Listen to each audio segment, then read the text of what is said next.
Welcome back to the third and deciding match in the best of three between Lin and HoT here in the Intel Extreme Masters Season 2 finals in the group stage. It's Lin spawning on the left hand side as of course Orc with Alter and Burrow first, and his opponent HoT on the right hand side in blue with Alter and Moonwell first. And HoT is... never mind. He's building the Ancient of War in front of the mercenary camp. I was just, as I didn't see it, thinking he might go for a Huntress build again, but that's not the case here. Lin on the other hand is mixing things up, is going for the Voodoo Lodge before his barracks here, so the Blade Master is gonna have items immediately by the time he spawns, and we'll see if he's gonna use those to go out on the map and go for some item hunting, or if he's gonna go straight for some harassment, which I guess is an option here, given the Ancient of War positioning of HoT is, you know, suggesting that he's gonna go ahead and take a risky creep camp with the mercenary camp here. And the PN is certainly going to get the right idea here. And actually HoT is going for a Warden first, which isn't unheard of, but certainly very, very unconventional. And we'll see if Lin is going to be able to deal with that properly. So the strategy on Echo Arstead is usually following this early game against Orc is a Warden first, a couple of Archers, Mercenaries, a Naga second, and then a very, very dedicated push on tier 2. But that is certainly a surprise. Lin is just quickly grabbing a speed scroll and healing salves, and he's using the speed scroll immediately, heading across the map. The Warden is coming down and is going to be able to pick up the first creep. Moonwell is being added down here immediately as well. The Blade Master is not going to be in time to do anything about the Renegade Wizard. Let's see if... okay, the Warden is even using a Shadow Strike here just to make sure the PN doesn't get a sneaky last hit. Ring of Protection +3. That is unfortunate to say the least for the Night Elf. And let's see what the first target of this Blade Master is going to end up being. It looks like HoT has an idea of the Blade Master being here, and he baits Lin into dealing some more damage to one of the creeps here. So one backstep has been wasted. The Forester Shadow Priest is going to be in trouble. Nevertheless, is HoT going to be able to save that one? Another Shadow Strike, excuse me, on the Blade Master is actually forcing Lin to retreat already, and Lin didn't gain anything with this harassment here. HoT playing this very, very safely here in the beginning, not being, you know, not panicking against the Blade Master and the Scout Pin here at all. And another Shadow Strike is even gonna come in and put this Blade Master into some serious trouble. Another hit is going off, heal salve used, and even a Town Portal forced out of the level 1 Blade Master here. So this is, when it comes to early games, this is about as good as it gets with, you know, at least with this, you know, early game strategy by HoT. And I mean, the Warden's not gonna stop here. I'm assuming he's gonna continue creeping. He's going for the natural expansion. The Blade Master, at the marketplace is taking a bit more damage due to the Wisp detonating. Ancient of Wonders is coming. Tier 2 tech of Lin is a bit ahead. The Warden continues creeping. Actually, the Shadow Priest got ensnared here, a little bit unfortunate. I guess he'd love to heal the Warden right now, but that's not gonna be happening. And we've seen a Wisp floating down there. I don't think we're gonna see an expansion here, but yeah, who knows? The shop is gonna be cancelled. The Wisp harvesting some lumber down here for the time being. Lin still at 0 experience. It looks like he really wants to pressure the Night Elf here, who is still not level 3, so that's at least something. But I mean, Lin isn't looking particularly strong on his Blade Master either. Speed Scroll has to be used to block off the Forester Berserker. Very, very nicely done here by HoT, who's out of mana right now on his Warden though, so the Blade Master should be safe for the time being. He's gonna have to use another heal salve, and he's gonna be out of the fight here for the time being. The Warden and all of these ranged units doing some more damage, and we're seeing a lot of ranged units here. Archers, Mercs, and the Warden. And when is tier 2 going to be hitting? Soon. And then, as I said previously, the strategy usually with this is a Warden second. A Naga second, of course. Lyn is the first one to reach tier 2 though. Spirit Lodge. And I would be very surprised if there was no Beast Tree here. But Lyn doesn't have a whole lot of gold. He spent a lot of gold on items early on. He bought 2 full stacks of heal salves, the speed scroll. He didn't creep anything, so he didn't gain any gold from that. And we can clearly see that coming into play here. One archer is heading towards the tavern. The rest of the Night Dive army is heading towards the main of Lyn. And okay, I guess HoT is going to be happy without a second hero, as long as all the grunts are just sitting at the tavern. Not building anything down here. So one Blade Master and one Grunt are gonna have to do the trick here. TC second is the choice of Lyn here. Yeah, who is under some serious pressure. And there actually is an expansion on the side of HoT. So we're not gonna see crazy endless pressure here on tier 2 until either of the players comes out on top. Grunt is moving, and let's see. We don't see a second hero just yet on the side of HoT, who has decided to do what? One Ancient of Wind. That's it for the time being. I mean, of course, HoT has also spent some gold here on all of these mercs and the archers, so it's not like he can get double tier 2 buildings and this expansion and the second hero and his tier 3 tag, so he has to weigh where he wants to spend his resources right now. The Warden has reached level 3 in the meantime. The Beast Tree, not sure, yeah, he's abandoning those hopes immediately, decides to build it in the back instead.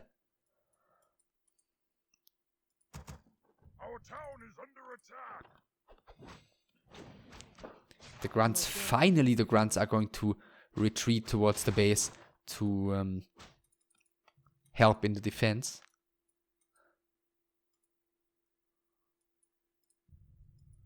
Yeah, the Tree of Life is up.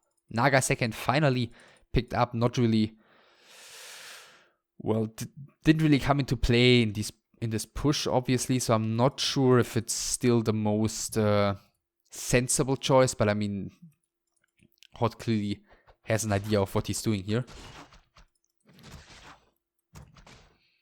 I mean, of course, with this number of archers, with the talents he's getting here, with the Fairy Fire, there's going to be great focus fire on the side of HoT, so a Naga certainly isn't a totally unreasonable choice.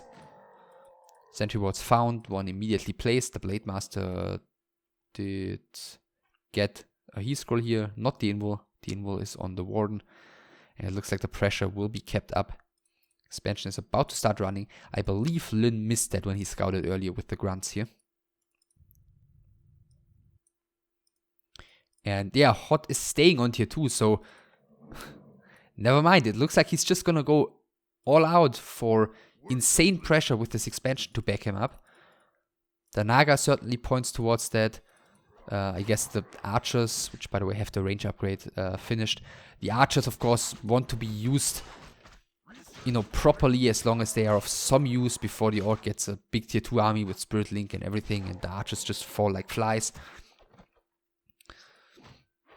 So yeah, the Naga in, you know, after giving it another thought, definitely seems to make some sense. Okay, one talent found here. Not before casting Fairy Fire onto one of the grunts though, so vision for HoT is granted onto Lyn's army.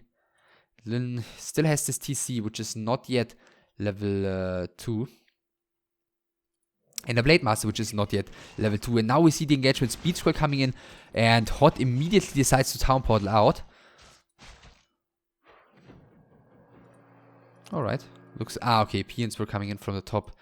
I guess not the most, you know, not the best position there, with the army being rather clumped together.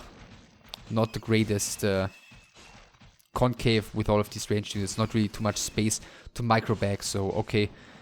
I guess with the expansion to back him up, HoT definitely has the time to you know, recuperate and get some more mercenaries, get some more items, and choose a position in which he feels comfortable fighting. The Blade Master gets a Shadow Strike here as he was walking into the range of the ward here, and is perhaps going to even get another one. It's going to take a lot of damage here by this Warden. Blink is coming in, and is the Blade Master even going to fall here? It looks like that might be the case. There's a heal scroll still on him. The Warden is letting the pressure ease off though.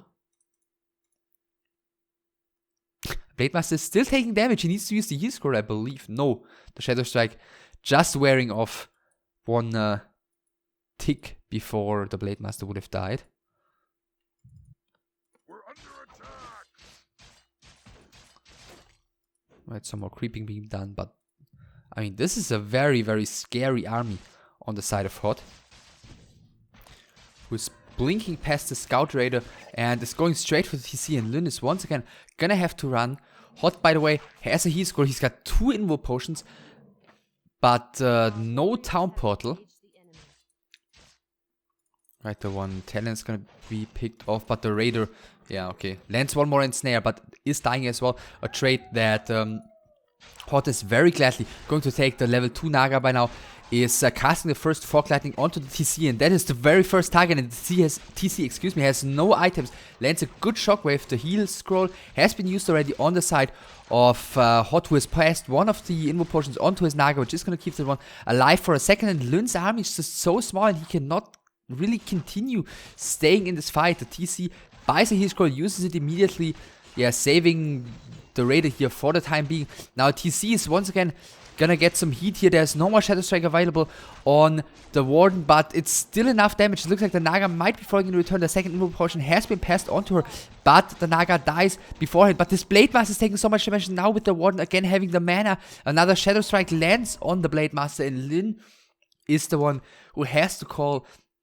GG. I gotta admit, I've known about the strategy previously, and I've seen it a couple of times, but I actually wasn't aware that one of, a player of the caliber of Lyn actually was defeated by it.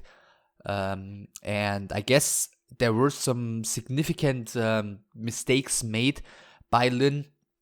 I mean, in the beginning, he ran across the map with the Blade Master, with the Speed Scroll, and he gained nothing out of it. He took a lot of damage from the Agent of War, from the Warden, from everything when he was chasing the Forest Troll Shadow Priest, which he did not end up killing. And, after that, since HoT just had so much freedom to do whatever he wanted, basically, of course, Lyn even got into more trouble. And then, around the time HoT reached here too, I think Lyn just took so much damage when he kept 3 of his grunts in the middle of the map to prevent HoT from getting a second hero out. And it just took Lyn such a long time to get at least a bit of a formidable force together afterwards, and it was just too late by that time, since HoT's army was pretty huge, and HoT had an expansion, and HoT had the hero advantage. So at that point, HoT had all the trumps in his hands, and he used them well. He is the one who ends up winning this best of 3.